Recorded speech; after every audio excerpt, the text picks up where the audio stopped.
Vamos a saludar ya con nuestra segunda persona invitada, que es la abogada Catherine Mata, candidata a la vicepresidencia por el movimiento Unión Ecuatoriana Lista 19. Vamos a hablar con ella sobre su campaña electoral. ¿Cómo está, abogada? Gracias por estar acá en los estudios de Ecuador en directo. Buen día. Jaime, un abrazo, gracias por la oportunidad de poderme dirigir con nuestra gente, con nuestra sociedad ecuatoriana, con nuestro pueblo ecuatoriano y bueno, pues poder responder las inquietudes que tengas y que tenga la ciudadanía, referente obviamente a mi candidatura. Y bueno, si me quieres preguntar algo más. Le quiero preguntar primero quién es la abogada Catherine Mata, para que la gente conozca un poco. Bien. Bueno, Catherine Mata es una académica estudiosa. Me considero estudiosa, me gusta mucho todo lo que tenga que ver con la academia, me gusta mucho leer, soy abogada, penalista, criminalista, economista con una especialidad en economía internacional, me recibí de PH hace un año en Cuba y es un doctorado en ciencias jurídicas en donde tenemos arrestos interesantes, estamos bastante bien complementados como para poder pensar en un cambio, por ejemplo, estructural de normativa en nuestro país y de hecho hasta para pensar en un cambio real de una ideología pero que vaya conjugada con una normativa diferente en el Ecuador. Eso es Catherine Mata en el tema académico. En el tema personal, un poco más personal, soy una activista social, pro mujer, pro vida, pro niñez y adolescencia, entre mis estudios que he realizado con mucha prolijidad es el tema de la situación de riesgo que vive la niñez y adolescencia. Y pues a propósito de una de las situaciones más caóticas y lamentables que vive el Ecuador, referente a las niñas que están embarazadas o que quedan embarazadas resultado de violaciones o de sexo desmedido por drogas. Una situación que no se habla, pero que en este momento en el Ecuador viene siendo pues así de terrible y así de mortal como la pandemia, y aunque muchos pues piensen que esto solamente es una cuestión de que no nos están dejando tomarnos una cervecita, va más allá, hay un tema social muy grave del que hay que hablar. ¿Primera vez participa en política? Sí. Primera vez que tengo una oportunidad tan interesante y te comento algo, Jaime, esta fue una decisión tomada en equipo con mi gente, con mi familia, porque cuando empezó todo este tema de la liga electoral, luego de la pandemia, yo había terminado de escribir un libro que se llama Mujeres Valientes. Y cuando comencé a escribir este libro, que fue justamente en la pandemia, termina la pandemia y nosotros habíamos acordado con mi familia, ¿no? O sea, con mi esposo, mi equipo, y decíamos, mira, me interesa mucho el tema político, pero por ahora no vamos a aceptar nada y vamos a irnos, pues vamos a esperar el 2023 porque me agradaba la idea de una candidatura seccional, ¿sí? Que me encanta. ¿Quién le hizo la propuesta? Tuve algunas propuestas, ¿no? Tuve 3 partidos, la propuesta fue muy interesante. Hubo uno, de hecho, que actualmente está punteando las encuestas, bueno, que yo no le creo mucho a las encuestas, pero que aparentemente tiene una buena aceptación.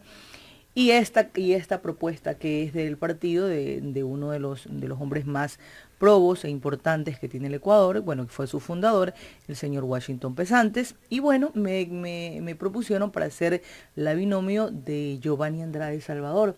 Y es aquí cuando me decido, porque la propuesta venía consigo con una oportunidad muy interesante para realmente dar un pie al frente, pero no solamente ser una compañera para que haga un objeto decorativo o para llenar ese espacio, y porque una buena hoja de vida no, sino que ellos fueron y vieron más allá. Y eso me gustó.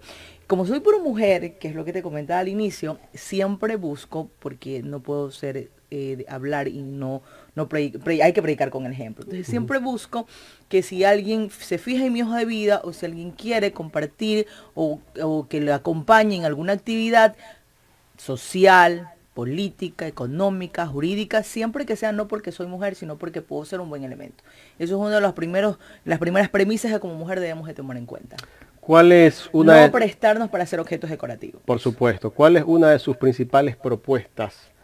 Jaime, una de las principales propuestas que nosotros tenemos es poder incluir dentro de la educación en el Ecuador a Dios, incluir los principios, incluir los valores, incluir el civismo dentro de la preparación desde las escuelas y los colegios, pensar en que por qué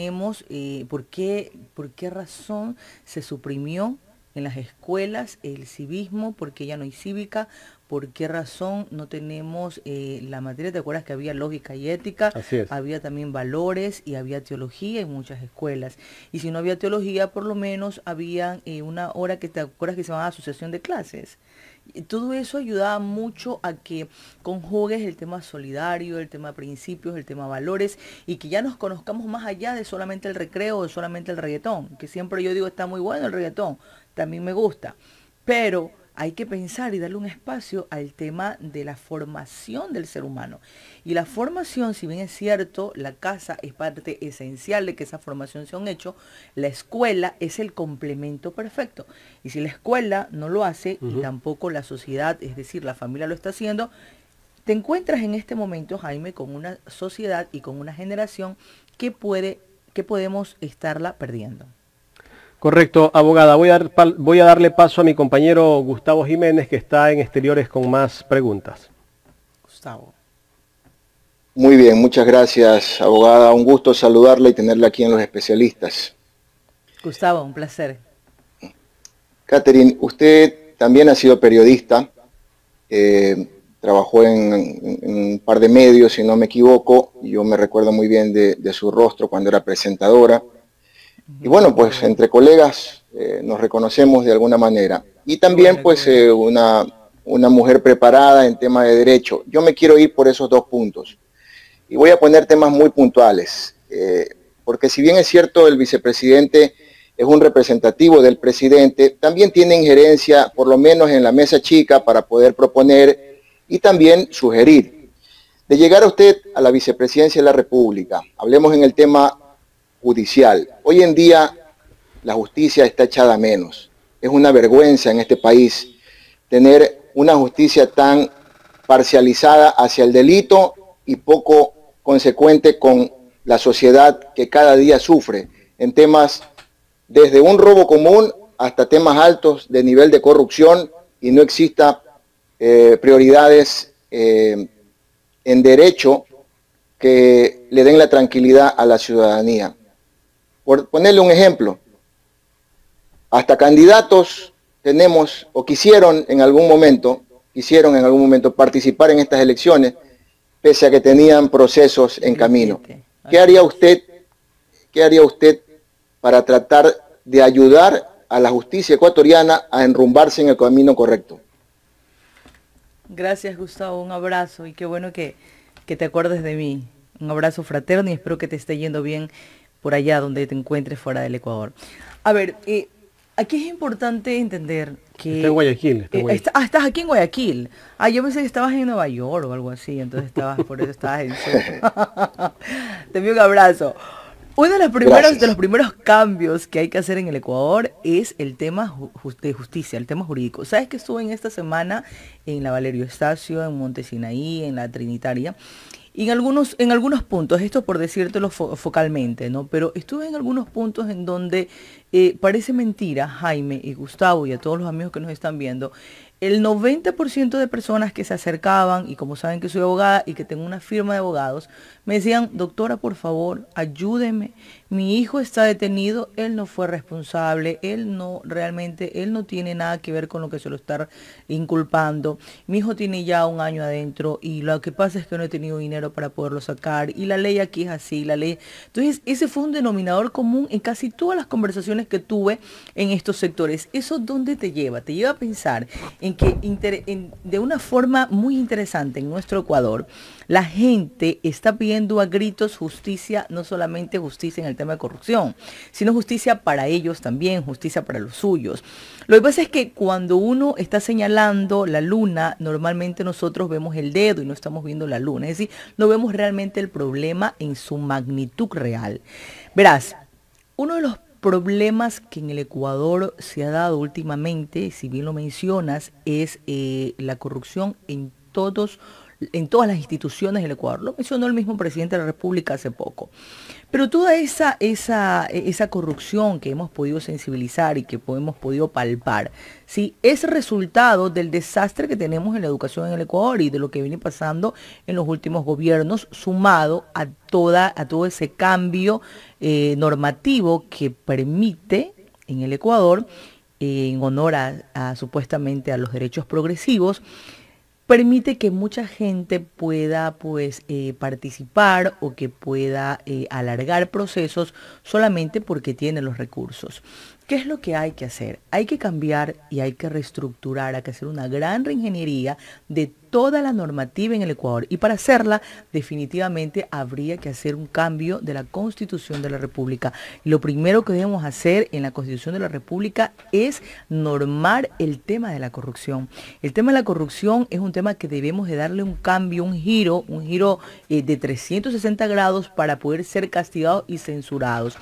Pero Gustavo, no solamente pensar y no solamente que sea una línea muerta.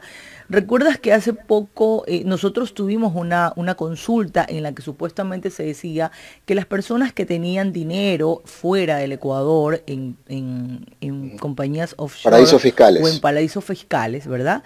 Decían que no podían no podían ser candidatos. Sin embargo, hace poco se hizo una denuncia, se hizo una demanda, se presentó una impugnación para que no sean candidatos dos de los candidatos que están en este momento como binomios presidenciales. Pero sin embargo les dieron paso, nunca se transparentó ese proceso, no se sabe qué es lo que realmente pasó y todo quedó calladito. Considero que los procesos por corrupción deben de ser tan transparentes que incluso deberían de ser abiertos totalmente al público, para que no haya aquello de que me están persiguiendo porque soy perseguido político, porque pobrecito yo, porque es que yo hice bien, porque es que yo hice mal. Hacerlos abiertos para que nosotros como ciudadanos realmente conozcamos cuáles son esas pruebas de las que solamente nos enteramos por medio de los memes o por medio de los mensajes WhatsApp, pero no tenemos a ciencia cierta y viene una fiscal y nos dice que por vía telemática alguien emanó una orden. Entonces todos decimos, ¿qué le pasa a ella? Pero realmente no sabemos a ciencia cierta qué es lo que hay detrás de esa sentencia, de esa resolución o de esa acusación. Cuando nosotros transparentemos la justicia vamos a tener resultados diferentes. Y transparentarlas depende de que haya una norma magna que lo emita así, que lo mande de esa manera y luego normarla para abajo. Eso, Gustavo. De acuerdo, coincido en el sentido de que el país definitivamente necesita una nueva constitución que ayude a rescatar la institucionalidad echada a menos hoy en día, porque queda a discreción de ciertas instituciones interpretar la ley de acuerdo a su conveniencia o conveniencia política. En eso estamos de acuerdo. Voy al segundo punto. La institucionalidad que, por cierto, no existe actualmente, Gustavo. En el Ecuador la institucionalidad, no sé si es que se olvidaron de esa materia en este último gobierno, en los últimos años, pero institucionalidad es una palabra que creo que no la conocieron. Y ese es uno de nuestros grandes problemas. De ahí el problema de la corrupción. Buen punto. Bien, vámonos al segundo punto. Vean, otro tema que preocupa mucho a la ciudadanía es la falta de empleo. Pero, como yo dije, me voy a enmarcar en dos. En el tema jurídico, que usted ya ha respondido algo, y en el segundo, que es el tema de los periodistas, el gremio de la comunicación. Y los periodistas también estamos afectados en estas decisiones y manejos mal habidos de algunas instituciones, en donde inclusive el mismo Estado ha tomado decisiones tan duras como separar a más de 500 periodistas de un canal de televisión o de un emporio de comunicación como eran los medios públicos. Yo le estoy poniendo un ejemplo muy sencillo dentro de lo que es la comunicación, cómo están manejando la comunicación desde el Estado. Y lógicamente, pues si el Estado hace eso, y poniendo el mal ejemplo, bueno, pues las empresas privadas también hacen lo mismo. Vea lo que está pasando hoy en día, y lamento tener que nombrar a Canal 1, pues está pasando momentos difíciles donde sus empleados están peleando con los dueños del medio por sus derechos. Vea lo que ha pasado con Cablevisión. Los empleados de Cablevisión llevan, creo que 8 o 9 años luchando por sus derechos, y el gobierno... No pasa nada. Y el patrón no pasa nada, y un Ministerio de Trabajo atado de manos. Correcto. Entonces, una ley de comunicación dibujada en papel y pluma y que no se ha hecho nada. Ustedes dentro usted de llegar a la vicepresidencia y por ser parte pues de este gremio, haber participado en la comunicación, velará por los derechos de los comunicadores? Gustavo, no solamente por el derecho de los comunicadores en sí, de hecho es un gremio al que le debo gran parte de mi vida, gran parte. Acuérdate que no solamente trabajé en televisión, sino también en radio y en periódico. Te comento algo. A ver, hay un tema aquí que debemos de puntualizar, y es que los derechos de los trabajadores en nuestro país se han visto vulnerados todo el tiempo. Y se hizo tabla rasa de un mandato o de un acuerdo internacional que nosotros somos parte. Los derechos de los trabajadores son progresivos, los derechos son progresivos, pero de alguna forma alguien pensó que se pueden retroceder y eso nos ha destrozado. Entonces, tienes un código que ha tenido algunas enmiendas, algunos cambiecitos, pero que han sido totalmente negativos para nuestra gente, para nuestros trabajadores. Ahora último mismo, mira todo lo que ha venido pasando. Tienes a gente que le redujeron el sueldo y a otros que fueron despedidos por una supuesta norma que realmente no se enfocaba a lo que estaba sucediendo en el Ecuador. Los periodistas, el gremio del periodismo ha sido totalmente abandonado en los últimos años. De hecho, ha sido desprestigiado y ha sido también señalado. Pocos son los medios, pero sí existen medios que todavía siguen siendo parte de ciertos sectores políticos.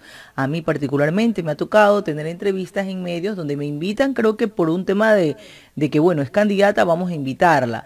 Pero cuando tú vas a la entrevista se nota tanto que los entrevistadores tienen ya una parcialización con un candidato X. Eso yo creo que ha hecho también que nos irrespeten o que los irrespeten de alguna forma los gobiernos. Si todo el gremio periodista se hubiese unido, estoy segura que los resultados hubiesen sido diferentes. Dejando eso a un lado y pensando en lo que podemos hacer, hay que hacer un cambio real en la ley de comunicación. Y hay un tema. Lo mal pagados que son algunos medios, sobre todo en el tema de radios. En las radios, los locutores, los mismos DJ, que tienen salarios, tienen sueldos muy bajos y que incluso a veces ni siquiera reciben su sueldo como debe ser. Pienso y considero que en esto tenemos que hacer y normar una manera de que efectivamente se pueda respetar esos derechos y que estos periodistas puedan percibir su sueldo como lo percibe cualquier trabajador, porque trabajar en televisión o en radio no es para divertirse. Bueno, también te diviertes porque tienes el gusto de hacer algo que te apasiona, pero va más allá. También hay la papa que hay que llevar a la casa, sí, y hay que también preocuparse por la educación y por la salud de tus hijos. Entonces allá no sé por qué razón, si ustedes, o bueno, nosotros en algún momento pudimos habernos unido y haber hecho realmente elevar un gran manifiesto como periodistas. Los periodistas tienen un gran poder, pero no se ha ejercido ese poder en pro del gremio. Y es allá donde yo sí llamo la atención porque no se ha hecho, pero de que se puede hacer y que se debe hacer, hay que hacerlo. Así como hay que mejorar algunos sectores en el tema laboral, en el tema del periodismo hay que hacerlo, y creo que es uno de los gremios que en este momento ha sido más abatido. Coincido nuevamente con usted, Catherine, en ese aspecto. Es verdad que la comunidad de periodistas no estamos unidos y la percepción ciudadana es que esa distorsión que existe de favoritismo político con algún medio generaliza al gremio como tal. Sí. Y no hay que confundir entre el empresario de la comunicación y el comunicador. Son dos temas totalmente diferentes, que están unidos por beneficios mutuos, pero que no piensan igual. Doy paso a Jaime de la Cruz en estudios para que continúe con la entrevista. Gracias, Gustavo. Solo la última pregunta para la abogada Catherine Mata. Lamentablemente el tiempo se nos está terminando. Abogada, ¿qué van a hacer ustedes para sacar de la crisis económica que vive el país en caso de que lleguen al poder? Bueno, el Ecuador vive de los impuestos y vive del petróleo, pero nosotros tenemos más riquezas. Por ejemplo, pensemos en por qué no hemos observado la minería como una muy buena opción para hacer negocios internacionales. ¿Por qué no hemos pensado en lo que tenemos en nuestra tierra, el agro? ¿Por qué no hemos mirado el turismo de una forma más objetiva? ¿Por qué razón solo estamos pensando en el petróleo? La falta de voluntad política en el Ecuador yo no digo que conocimiento, porque por ejemplo, actualmente hay gente muy conocedora, de mucha capacidad en el gobierno, y no han hecho lo que tienen que hacer porque les ha faltado voluntad política, les ha faltado realmente ganas y amor por la gente. Entonces ellos quieren es hacer lo que conviene porque ya nos vamos y tengo que tener platita, ¿no? Esa es la realidad. Pero hay muchas formas de sacar adelante al Ecuador, ¿sí? Y sobre todo tenemos a una banca que tenemos que obligarla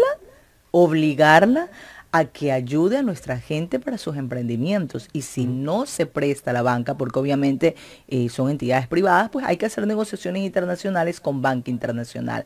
Hay que rescatar la CFN. La CFN dejó de ser una entidad que financia negocios para nuestros emprendedores a convertirse en una caja para solamente negocios que convienen al gobierno. Hay que lograr que el agro tenga una mejor atención para que la gente vaya al agro, no que se vengan a la ciudad, sino que vayan. En otras partes la gente trabaja en la finca y los fines de semana viene a divertirse a la playa o a la ciudad, es muy normal, pero aquí, como el campo está tan abatido, tan olvidado, entonces nos hemos olvidado de que allá hay mucho por hacer y que por supuesto también tenemos o podemos conseguir recursos del sector. Y hay que mirar la minería de una forma responsable, sí, pero no hay que pasar diciendo solamente que con la minería vamos a perder el agua, que con la minería se va el agua, que con la minería no tenemos opción para que el medio ambiente mejore y que eso destroza el medio ambiente. No, la minería, y existe una minería responsable, existe una forma de hacer minería cuidando el medio ambiente y que podamos nosotros obtener esos recursos para mejorar y dinamizar la economía del Ecuador. El Estado no puede ser el mayor empleador, no puede ser. Es un empleador porque debe de mejorar su institucionalidad, sus servicios, sí, pero hay que procurar que el emprendedor, que el dueño de empresa también pueda darle trabajo a la gente, también podamos nosotros darle seguridad jurídica y que también ellos tengan la posibilidad de aumentar sus ingresos, pero sin que el Estado menoscabe sus recursos. Abogada, muchísimas gracias por haber venido a esta entrevista. Jaime, te agradezco enormemente. Un abrazo fraterno a ti y a toda la gente. Cuidémonos, por favor, que la pandemia aún no se ha ido. Y sobre todo a nuestros mayores, no pensemos, no bajemos los guantes, como lo decíamos hace unos días. Y más vale sigámonos cuidando. Que Dios nos bendiga de corazón. Y estoy muy gustosa de haber estado con ustedes aquí en tu programa. Muchas gracias a la abogada Catherine Mata, candidata a la vicepresidencia por el movimiento Unión Ecuatoriana Lista 19.